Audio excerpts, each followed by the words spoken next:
the Atlanta Hawks are a young team, and right now they have a superstar point guard, in my opinion. He started in the All-Star game, and Trae Young. He's on the verge of superstardom. There have been rumors that they are looking to trade for Jrue Holiday, and an asset in that trade package would be the 6th overall pick. And in your opinion, should they do it? That one's a tricky one because Jrue Holiday, he's one of the most underrated players in the league. We all know that he's very good. He can play defense. He can score. He can also be a playmaker on your team. He could be off ball, on ball. So he can do a lot of things. He can even rebound at the guard position. So he can do a lot of things on the floor. The one thing he's not great at is shooting the 3-ball. I think he's all right at it, but it would remind me of like Klay Thompson for Steph in a sense. You know, you get a guy who can't really defend at the 1, and you got a guy at the 2 who can complement him on the defensive end. So, you know, Trae Young, if he's playing a Kyrie one night, you could throw Jrue on him. Or Trae Young, if he's playing, you know, a Steph Curry one night, you could throw Jrue. I think Jrue will complement him defensively. But I don't know if it would take them on to the playoffs because for Atlanta, it really depends on how much their young players develop. And I think that's been the situation for them for the past 2-3 years. How Trae Young's going to develop, how John Collins is going to develop. Those two have been developing very well.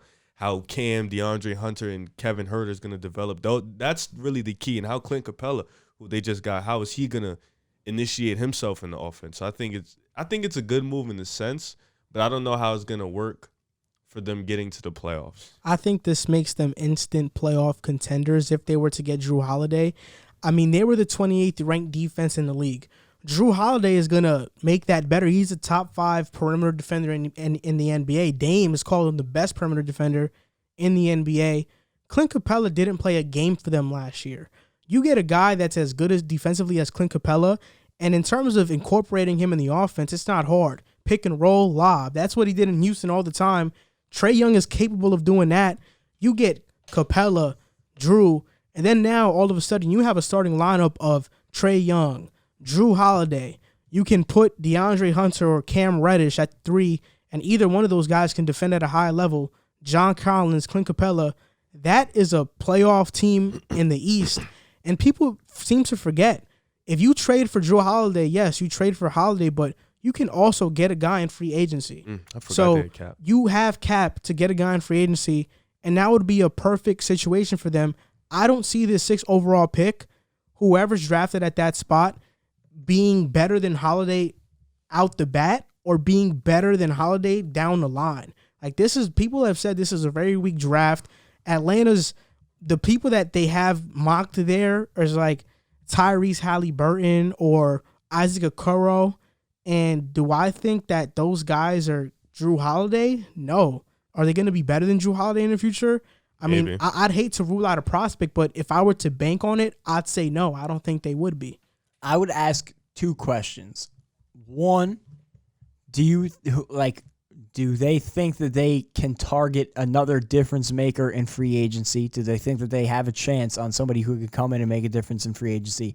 And 2, kind of going hand in hand with that point, do they think they're ready to make this move? And I agree with you. I think Jrue Holiday immediately comes in and makes them a playoff contender, but I don't think that he makes them a championship contender, and I wonder if they are not showing their hand too early, if that makes sense. What player would make them a championship contender, though? I don't know that at the moment any player would. Anybody that's available would. But I think that maybe if you wait a year, there will be more options. So I'm wondering if this is the time for them to strike. I think they've done a great job building their core. And they have a potential superstar in Trae Young. And you guys mentioned all the role players that they've brought in. Like I said, I agree. Jrue Holiday makes them a playoff team. He's the perfect complement to Trae Young in a sense that he can defend at the guard position. And Trae Young, we know, is not a good defender. He's the worst perimeter defender in the league. What is Jrue Holiday's contract looking like? $26 million. Yeah, and they have. I looked it up. Atlanta has $57 million cap. So if they make the trade, they're at $31 million with Jrue Holiday's contract. What's his option like? Because 2021 and 2022, he's getting paid $26 million, but in the next year is his option year. It's a player option or team option? Player. Okay, because it depends. Because I would say if he was, I don't know how the COVID thing worked, but I know this year was supposed to be next year, the 2021. It's his player option, so that's the year he could say yes or no. Yeah. okay, because if that's the case, then I don't know if Atlanta does this because I think for Jrue Holiday's lucky because if he was a free agent next year with all those superstar names that are set to be free agents, he would not have a big payday in free agency. Because he's a free agent in 2022, a weaker class, he's going to get a payday. Mm-hmm. If he was a free agent next year, I think this would be a no-brainer for Atlanta because then they'd have the leverage to, you don't have to sign Holiday for a max because all these guys are spending these money on these stars that there's not going to be that big of a market for him. So it's tricky. It really just depends on how much they believe on Trae Young, how much they believe in Trae Young, and if he can become a star, and the players that they feel are available at number 6. In my opinion, I don't think there's a player there at 6 that is like I would bank on. But at the end of the day, I think Atlanta, they have good players that even if they get a Holiday or a Capella, they got guys like John Collins who averaged 20 and 10, a great trade asset. They could possibly put together a package for a superstar. And that's what I was going to get at. But if you and here's my big question. Do you think you're ready for a piece like Jrue Holiday to put you over the top? The Hawks organization knows things that we couldn't possibly know. Maybe Trae Young is going to come out next year and light the universe on fire. John Collins is going to average 25 a game. 29 and 10? That's a great question. He's still going to be the worst defender. Do they think that Jrue Holiday is going to come in and make them a championship contender? I don't think it would make them even close. I think they just want to make contender. The playoffs, though. And that's cool. That comes with experience, and you get the experience for the young guys. Personally, I think that they are not far away from being a championship contender. And if they don't trade, I think they are. If they don't trade the 6th pick next year, maybe there's a lot of moving pieces. Maybe there's a superstar that becomes available that could put you over the top. Because I don't know. I mean, you believe that Cam Reddish is going to be a star. So if you have Trae Young star, Jrue Holiday star level, and Cam Reddish star, and then role players in Collins and Capella, then that's like a perfect team. Collins isn't a role player. I think he fits the star mold. He could. Too. Well, okay, then you have 4 stars. But their problem is, and always has been, their defense. Okay, and Holiday and Capella are great defenders. Yes, Holiday but Trae Young and John Collins are terrible defenders. Okay, but then Cam Reddish is a great defender. So you have 3 players that are great defenders and 2 that are not. But I think that can work. They still don't have a bench. Not even that. They don't have. Do we think that Trae Young can become one of those guys, one of those 7 or 8 guys? Because right now they don't have that. Jrue Holiday wouldn't bring them that. Because he can shoot, I think he can be. That's fair to say. Can he be? If he can become Steph Curry, it's a different or you know what I'm saying. In that conversation, it's a different story. But we talk about this all the time in NBA discussions. There are 8 guys around there that are on the list of guys that we think can be the best player on a championship team. I think we all agreed on that. And they don't have where we see Luka now. Can Trae Young take that jump next year? Can he? That's what I'm saying. And if that's the case, then yeah, you do this for Jrue Holiday right now. I would agree with you. But I don't think that he does. I don't think it because he isn't. If you watch Trae Young play, he isn't. He may average 10 assists, but he isn't the playmaker Luka is. No, hell no. And Luka does numerous things better. I just think that overall Luka is an all-around No, yeah, player. Luka's way better. Trae Young does and I wish I had the stats for this because I remember we did one like this earlier in the year. Trae Young does a lot of his damage in blowouts, in garbage time, essentially in garbage time, like what Dak did last year. He does a lot of his damage in garbage time.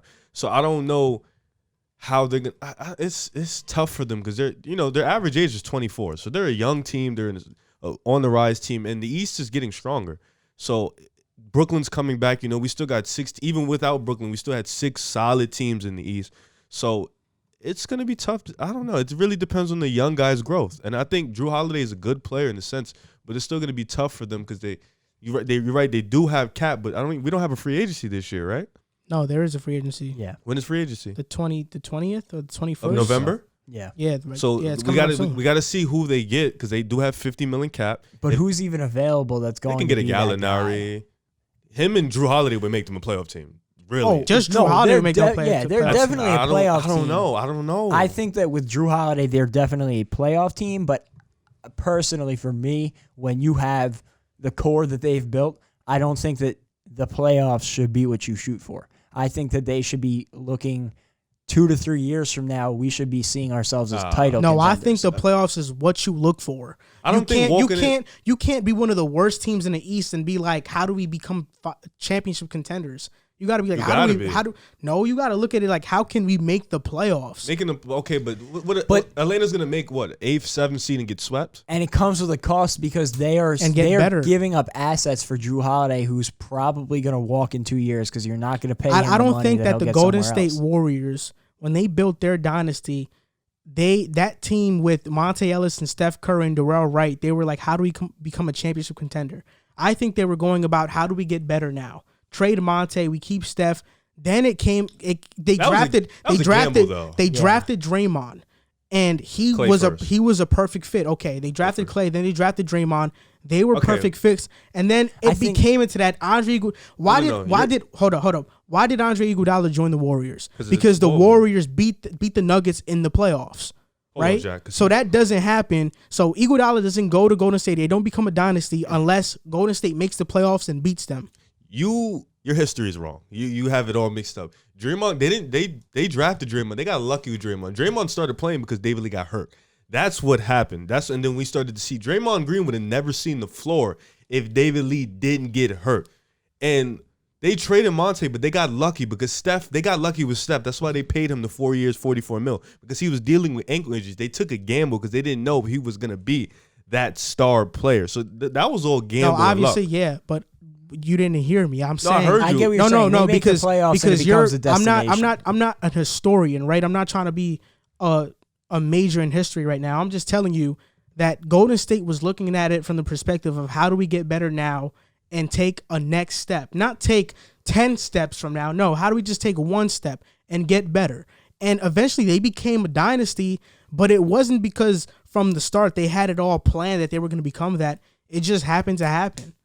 And that's what I'm saying. You got to try to get better now first and then see what happens from there. You can't just try to take a championship leap right away.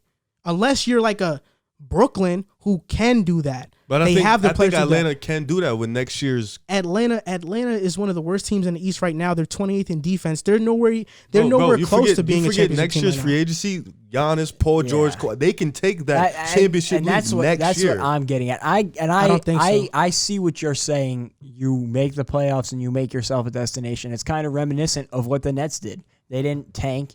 They brought in a guy like D'Angelo Russell. They bet on him. They made themselves a playoff destination. And that's why Kevin Durant and Kyrie ended up deciding to go there. And that's how they got that recognition to gain those two guys. But what I'm getting at is kind of what Riv said. Their core already makes them a pretty desirable place, I would think, to go with the pieces they have. And with the offseason coming up next year, the guys who are going to be free agents, I think that they might be better served. What pieces, though? Because I just see Trae Collins, who's he's a horrible defender, and Capella. But I don't like Kevin Huerter's okay. Cam is a question mark. DeAndre Hunter, and what he's going to be is a question mark. They don't got guys that you know what they are. No, you don't know what they are, but it's a lot of young talent. And it's potential. Those guys wouldn't have to play the role that you think they have to play if a superstar goes there. And two, they can be packaged to add another guy like the Clippers did last year. My final take on it is that I just don't think their mindset right now, and any Atlanta fan's mindset, is how do we make moves to win a championship? I think they're thinking about how do we make moves to just surround Trae so we can win games. That's what they need to do, just win games. Because Trae had no help last year. That's why they lost and they were getting blown out. I think fans are looking at it from the perspective and the front office, how can we just win? Because they can't even win right now. It's fair. It's two different ways of looking at it, and I totally see how you're looking at it, and I'm just looking at it maybe they can strive higher based on the situation that they're looking at right now with their cap, their picks, their young talent. But either way, I don't think they'll be in bad shape. It just is two totally different roads, however you want to go. Do you want to make the playoffs and that's how you become a location that people want to go to? Or do you say, let's bank on the fact that we have these young pieces, these young assets, and say, hey, I don't know, maybe Paul George, you want to come here, be our guy, and we could dish off Cam Reddish, DeAndre Hunter, and this guy who we drafted with the 6th overall pick for another star. But I and think then we Atlanta, have a big three. I think Atlanta's looking at Trae Young being their guy, not a guy like Paul George. And even Paul George, hell no, I wouldn't want Paul George if I'm Atlanta. I was just using him as an example. I mean, but if I picked up Cam Reddish and DeAndre Hunter, I don't think I'm looking for a Paul George type guy. I was just using him as an example of a guy who's a free agent in that class. There's going to be a bunch of star free agents that they could target, but the betting on Trae is risky. Betting on Steph was risky. I'm not And saying he's going to be that, and it worked but out I'm just saying that's what happens. And Trae averaging 29 and 10, I don't think there is a reason you shouldn't bet on him being your franchise guy if you're a team. Hey, what's up, guys? You just finished watching a clip of the Pick a Side podcast. My name is Jrue Moran. My name is Jack Barteck. My name is River Brown. And we are your hosts for this podcast. We want to thank you guys for watching the clip. Like, subscribe, and comment, and share if you would care to, because it helps us grow. We're trying to make this a full-time thing. Thank you guys for watching. Thank you guys for supporting, and see you next time.